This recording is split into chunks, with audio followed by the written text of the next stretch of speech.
Hello guys, welcome back to my YouTube channel. So आज हम ये रिश्ता नायरा कार्तिक के एपिसोड में देखेंगे कि सीरत के घर में सीरत कायरव को अपने बचपन की फोटो एल्बम दिखाते हुए कहती है, और जे देख हमारे स्कूल का पहला दिन। पता है हमारे स्कूल का नाम क्या था? Government model school Bholanandpur Jaisalmer. और एक चीज दिखाती हूँ थारे को, जे देख जे ना हमारे सबसे पहले झूठ मूठ के बॉक्सिंग मैच की फोटो है। मैं 10 साल की थी या शायद 11। एक माउड़ी भी है इसमें। फिर कायरव सीरत से पूछता है, आपने इस फोटो में फोटो फिल्टर यूज किया है ना? फिर सीरत चौंकते हुए कायरव से पूछती है, मतलब? फिर कायरव सीरत को कहता है, मतलब जैसे फोन में करते हैं आप कोई भी ज्वेलरी या गॉगल अपने आप को पहना सकते हो, जैसे ये आपने वाली फोटो में बॉक्सिंग ग्लव पहना दिया है। फिर सीरत कायरव को कहती है, ना कायरव ये तो सच्ची का फोटो है, फोटो स्टूडियो में जाके खिंचवाई थी मैंने। देख फोटो के पीछे ना डेट और दुकान का नाम भी लिखा है। फिर कायरव सवाल पूछते हुए सीरत को कहता है, पर आप तो उदयपुर में बोर्न हुई थी ना नानू नानी के साथ। सबसे पहले आप केप टाउन में रहते थे, उसके बाद जब आप 10 ईयर्स के हुए आप वापस इंडिया आ गए। मैंने आपके कितने सारे पिक्चर्स देखे, अपने हाउस में और मामू के हाउस में भी। फिर सीरत कायरव को समझाते हुए कहती है, ना कायरव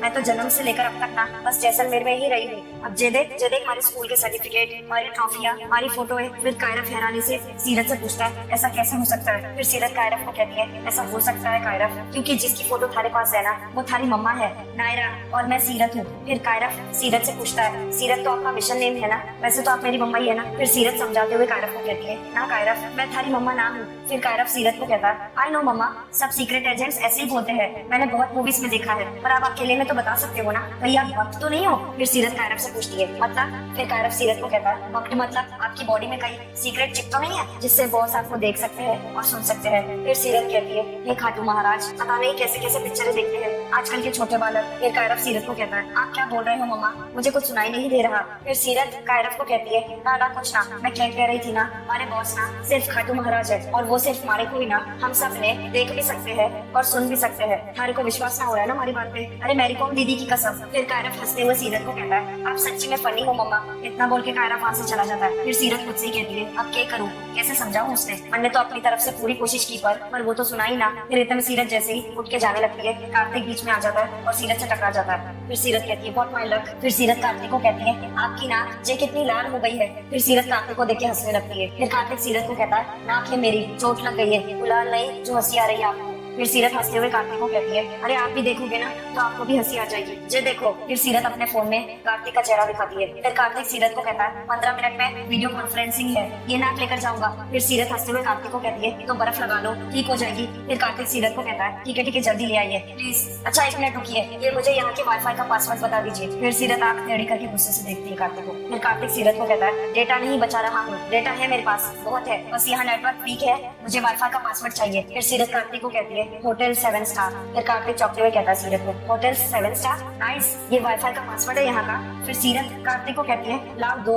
मैं कनेक्ट कर देती हूँ। फिर इतने में सीरत टेबल पर चढ़ जाती है और कार्तिक को कहती है, आ गया नेटवर्क। फिर सीरत कार्तिक को कहती है, आप ना बस यहाँ पर ऐसे ही खड़े रहना इस टेबल पे, फिर कोई प्रॉब्लम ना होगी। फिर कार्तिक गुस्से से सीरत को कहता है, मैं यहाँ टेबल पर चढ़कर मीटिंग करूंगा। फिर सीरत कार्तिक को कहती है, हाँ। फिर सीरत कार्तिक को कहती है, देखो सिग्नल आता जाता रहेगा और लोग समझेंगे कि। फिर कार्तिक सीरत को कहता है, 1 सेकंड, ये वाईफाई तुम चुरा रही हो? फिर सीरत कार्तिक को कहती है, ना चोरी ना किया मैंने, पास में जो होटल है ना वहाँ के मैनेजर से हमारी बात हो रखी है, अरेंजमेंट है, जुगाड़ जुगाड़ है जुगाड़, कभी कभी यूज कर लेती हूँ इमरजेंसी में। फिर कार्तिक चौंकते हुए सीरत को कहता है, व्हाट? कार्तिक और सीरत की बातें कायरव चुप के खड़े रह के सुन रहा होता है। फिर कायरव को सीरत की बात याद आती है। फिर सीरत कार्तिक को कहती है, हाँ इतना क्यों हैरान हो रहे हो आप? अरे वाईफाई है जे, बिजली ना है कि हर घर में होना जरूरी हो गया है, आप चढ़ जाओ टेबल पे और करो अपनी मीटिंग बिना किसी टेंशन के। फिर कार्तिक सीरत को कहता है, वैसे ठीक है। फिर सीरत कार्तिक को कहती है, हाथ बाहर उसके बाहर, थोड़ा उधर उधर, देखो आ गया होगा। फिर कार्तिक खुशी से कहता है, आ गया नेटवर्क। फिर सीरत कार्तिक को कहती है, देखा मैंने तो कहा ही था, थोड़ी मेहनत करनी पड़ेगी पर आ जाएगा,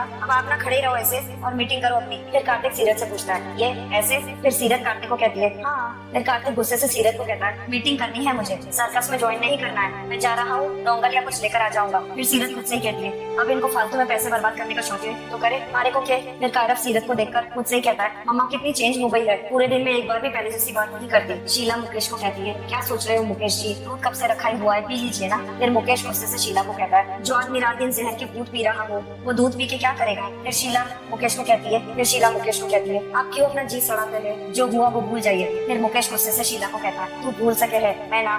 फिर शीला कहती है, मेरे पार्लर की सौगंध, पैसे भी मिल गए, माँ ने घर से भी नहीं निकाला, सब ठीक तो चल रहा है। फिर मुकेश शीला को कहता है, सिवाय मेरे दिमाग की, हमारी इतनी बड़ी बेइज्जती कभी ना हुई है जो थारी बेटी ने मेरी उस बॉडीगार्ड से करवाई है, अब उन दोनों से बदला तो लेना देना पड़ेगा मेरे को। फिर मुकेश शीला से पूछता है, शीला तूने पता किया कि वो छोरा यहाँ क्यों आया है और कहाँ से आया है और थारी बेटी के साथ क्या चक्कर चल रहा है उसका। फिर शीला मुकेश को कहती है, कोशिश की थी पर कुछ पता नहीं चला। फिर मुकेश शीला को कहता है, थारे बस की बात ना है ये, अब तो जो करना है ना हमारे को ही करना है। कार्तिक गुस्से से खुद से ही कहता है रोड पर, अजीब पागल लड़की है, खुद तो हर जगह कुत्ती फांती रहती है, मुझे भी बंदर बना के चढ़ा दिया टेबल पर। वाह, और कहती है ऐसी होती है मीटिंग, नहीं होती ऐसी मीटिंग, मैं मीटिंग्स कर चुका हूँ, ऐसी मीटिंग्स थोड़ी ना होती। फिर इतने में एक आदमी कार्तिक को कहता है, अरे भाई साहब क्या हुआ, आप परेशान लग रहे हो, अरे बताओ कुछ मदद कर सकूं मैं। फिर कार्तिक उस आदमी को कहता है, क्या बताओ भाई साहब, ऐसी पागल लड़की से पाला पड़ा है ना मेरा, तो कुछ बता ही नहीं सकता मैं। वाईफाई तो है ही नहीं और कनेक्शन जो है वो पास वाले होटल से चुरा के रखा हुआ है ऊपर से। फिर वो आदमी कहता है, अच्छा। फिर कार्तिक उस आदमी से कहता है, एक मिनट आप कौन है। फिर वो आदमी कहता है, चंदन। फिर कार्तिक उस आदमी को कहता है, कौन चंदन। फिर वो आदमी कार्तिक को कहता है, अरे चंदन हलवाई। फिर कार्तिक गुस्से से उस आदमी को कहता है, कौन चंदन हलवाई।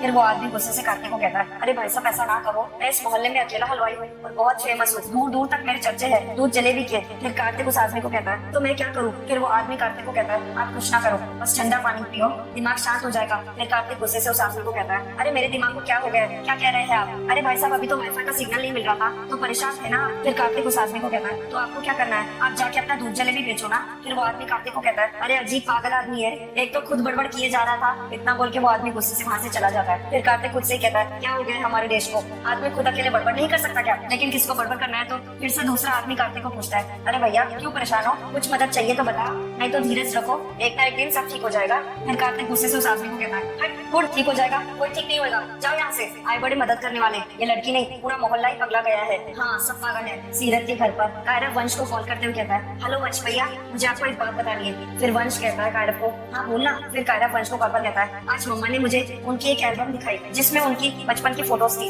फिर वंश कायरव को कॉल पर कहता है, वो तो मेरी मम्मी के पास भी है। फिर कायरव वंश को कॉल पर कहता है, वंश भैया वो एल्बम बिल्कुल अलग थी, उसमें मासी भी नहीं थी और मामू भी नहीं थे और मम्मा कह रही थी कि वो सीरत है, कायरा नहीं। फिर वंश कायरव को कॉल पर कहता है, पर वो तो उनका मिशन नेम है ना। फिर कायरव वंश को कॉल पर कहता है, हाँ वंश भैया मैंने भी उनसे वो पूछा पर वो मना कर रही थी, वो मेरी मम्मा ही है ना वंश भैया। फिर वंश कायरव को कहता है कॉल पर, तुझे क्या लगता है। फिर कायरव वंश को कहता है, मुझे तो लगता है कि वो झूठ बोल रही है और पता नहीं क्यों कोई उनको फॉलो कर रहा है शायद। फिर वंश कायरव को कॉल पर कहता है, तो तू फाइंड आउट कर, मैं कृष्ण भैया से बात करता हूँ। फिर कायरव वंश को कॉल पर कहता है, ओके वंश भैया ठीक है, प्लीज आप मेरी हेल्प करना। फिर वंश कायरव को कहता है, ठीक है। इतना बोल के कायरव कॉल कर देता है। फिर इतने में सीरत खुद से ही कहती है, कार्तिक जी कहाँ चले गए, वाईफाई की तलाश में, अगर इतना ही अर्जेंट था तो हमारे को कहते, मैं करती कोई इंतजाम मैं। फिर इतने में कुछ लड़के घर पर आ जाते हैं सीरत के। फिर सीरत उन लड़कों को कहती है, ओ कहाँ चले आ रहे हो, हमारे घर को रेलवे स्टेशन समझ के रखा है क्या कि मुंह उठाए और चल दिए चाची ने।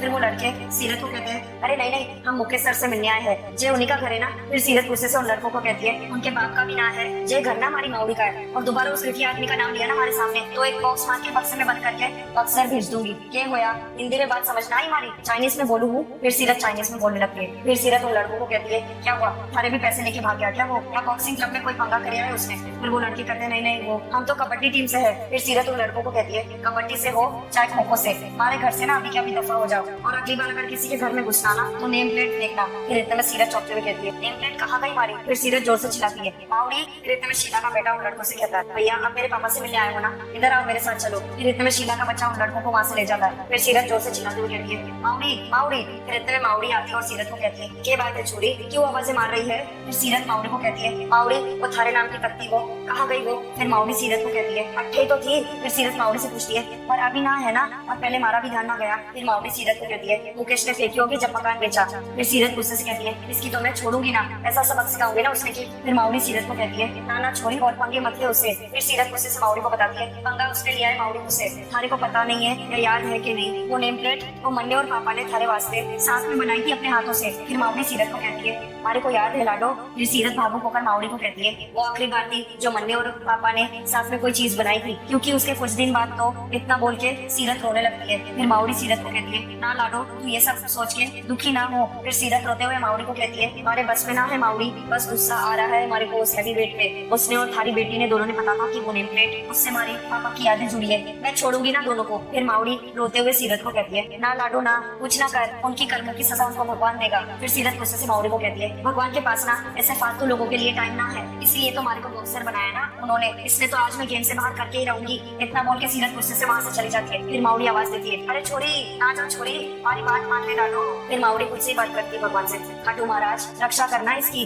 अभी कल ही इतनी मुश्किल से बची है ये, आज कोई नई मुसीबत ना होए। फिर इतने में सीरत गुस्से से मुकेश के घर पर जाती है। सीरत मुकेश के टेबल पर अपने घर की नेम प्लेट देखती है। फिर इतने में मुकेश नेम प्लेट पर अपने दोनों पैर रख देता है। फिर शीला गुस्से से सीरत को कहती है, ए ऐसे घूर घूर के क्या देख रही है हमारे पति को, नजर लगाने के मूड से आई है क्या? फिर सीरत गुस्से से शीला को कहती है, जिसका मन इतना काला होना उसे नजर लगने का कोई डर ना होता, और तू बोल अपने हस्बैंड से पैर उठा ले, नहीं तो पैर भी तोड़ दूंगी और इसका मुंह भी। फिर शीला सीरत को कहती है, अरे जा जा आई बड़ी। फिर सीरत गुस्से से शीला को कहती है, शर्म ना आती ना थारे को, अरे थारी माँ के नाम को पैरों के नीचे दबा के रखा है इसने। फिर शीला, अरे मेरे पार्लर की सौगंध, तू कौन से चार चांद लगा रही है अपनी माँ और उसकी माँ के नाम पे। फिर सीरत गुस्से से मुकेश को कहती है, अगर हमारी माउड़ी की नेम प्लेट टूटी ना तो। फिर मुकेश हंसते हुए सीरत को कहता है, तो क्या, अरे थारे पास तो सोने के अंडे देने वाली मुर्गी है अभी, उसने बोल दे नया बनवा देगा थारे लिए। फिर शीला कहती है, हाँ हाँ वो तो हीरे पन्ने भी लगवा देगा, क्यों? फिर मुकेश कहता है, हाँ लेकिन वो यादें कहाँ से लाएगा जो इस मिट्टी के नेम प्लेट के साथ जुड़ी है। फिर शीला कहती है, अरे हाँ ये तो मैं भूल ही गई, इसके और इसके पापा के इमोशंस जो जुड़े हैं इस नेम प्लेट में। फिर मुकेश कहता है, कल रात को इतनी चढ़ा ली मैंने,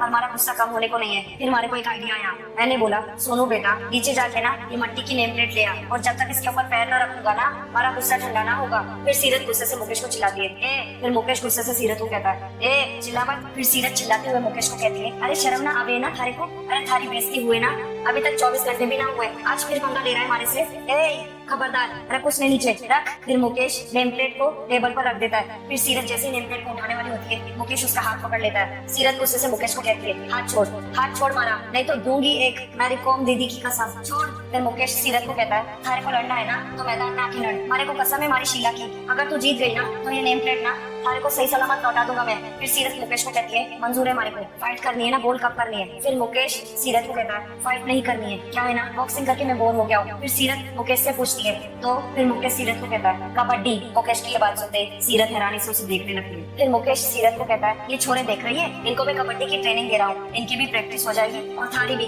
फिर सीरत गुस्से से मुकेश को कहती है, हाँ मतलब कल तो तू फुटबॉल की ट्रेनिंग देगा, हमारे को की बॉल बनाएगा, ये हमारा खेलना है, हमारे को ना खेलना चाहिए। फिर मुकेश सीरत से पूछता है, क्यों थारे को ये नेम प्लेट ना चाहिए? फिर सीरत मुकेश को कहती है, उसका ना कोई और रास्ता ढूंढ लूंगी मैं, तू टेंशन ना ले। फिर मुकेश हंसकर सीरत को कहता है, लेकिन तू जरूर ले, क्योंकि इस मिट्टी की नेम प्लेट में ना थारे और थारे बापू के हाथों की छाप है, जिससे मैं मिट्टी में मिला दूंगा। फिर सीरत गुस्से से मुकेश को कहती है, और मैं थारे को देख नेम प्लेट दे दे मारी, शांति से कह रही हूँ, नहीं तो गुस्सा आ गया ना अगर हमारे को तो जमीन क्या धरती में गड्ढा खोद के फेंक दूंगी उस पर थारे को। फिर इतने में मुकेश नेम प्लेट को फेंक देता है और अपने पैरों से पकड़ लेता है उस नेम प्लेट को। ये देखकर सीरत रोने लगती है। फिर मुकेश सीरत को कहता है, अब बोल इसका पिट्ठू गरम बना दो या बनेगी कबड्डी प्लेयर। अरे थारी सगी माँ की कसम फेयर गेम खेलूंगा, कोई गड़बड़ ना होगी इसमें। फिर शीला कहती है सीरत को, देख ले अब तो हमारी सौगंध भी खा ली है मुकेश जी ने, मेरे पार्लर की सौगंध, अब तो कोई अनजान आदमी भी विश्वास कर देगा। फिर सीरत गुस्से से अपनी सगी माँ को कहती है, अबे जा, मैं तो थारे पे विश्वास ना करूँ और तू इसकी बात कर रही है जिसने पिछली बार भी धोखे से कागजों पे साइन करा के पैसे ना दिए हमारे को। फिर मुकेश सीरत को कहता है, ठीक है कोई बात ना, हमारे ऊपर ना सही, अगर अपनी असली माँ के ऊपर तो विश्वास कर ले। शीला बोल इसको। फिर सीरत गुस्से से कहती है, अरे तू कौन से बड़े दूध की दूली है, बैठ के दिन गिन रही है अपनी माँ के मरने के, सब पता है हमारे को। फिर सीरत गुस्से से मुकेश को कहती है, देख बॉक्सिंग करनी है तो कर, नहीं तो। फिर मुकेश जिद करते हुए सीरत को कहता है, कबड्डी कबड्डी कबड्डी। फिर इतने में कार्तिक भी आ जाता है ये बोलते हुए, कबड्डी कबड्डी कबड्डी। फिर कार्तिक गुस्से से मुकेश को कहता है, कबड्डी कबड्डी कर करके तेरी अकड़ की एक एक हड्डी ना तोड़ी ना तो मेरा भी नाम, इसे तो पता है ना मेरा नाम, या फिर नेम प्लेट पे लगा के दूं तब समझ में आएगा। फिर मुकेश गुस्से से कार्तिक को कहता है, तू बीच में मत पड़ भाई, ये हमारी फैमिली का मैटर है। फिर कार्तिक मुकेश को कहता है, फैमिली ये तेरी फैमिली है। फिर सीरत कार्तिक को कहती है, कार्तिक जी आप इसमें ना पढ़ो, ये हमारा मामला है और मैं निपट लूंगी इससे। फिर मुकेश कार्तिक को कहता है, सुन लिया तूने? फिर कार्तिक सीरत को कहता है, सीरत इससे कबड्डी खेलने का बहुत शौक है ना, अब ये तो कोई सोलो स्पोर्ट्स तो है नहीं, टीम चाहिए होती है, क्यों? तो तुम्हारी टीम का पहला प्लेयर मैं, इस गेम की ट्रॉफी ये नेम प्लेट होगी, संभाल के रखना। फिर मुकेश कार्तिक को कहता है, और नहीं संभाल के रखे तो? फिर कार्तिक मुकेश को कहता है, तो ये जहाँ जहाँ से टूटेगी ना वहाँ से तुझे तोड़ूंगा। और दूसरी बात, क्योंकि तुम्हें अच्छी तरह से समझने लग गया हूँ मैं, ये गेम बिल्कुल फेयर होगा, किसी तरह का फाउल नहीं, एक भी फाउल हुआ तो देखना फिर मुकेश कार्तिक को कहता है, मंजूर है मंजूर। फिर कार्तिक मुकेश को कहता है, मंजूर। सो गाइस आज का ये रिश्ता नायरा कार्तिक का एपिसोड यहीं पर समाप्त होता है। Thank you for watching.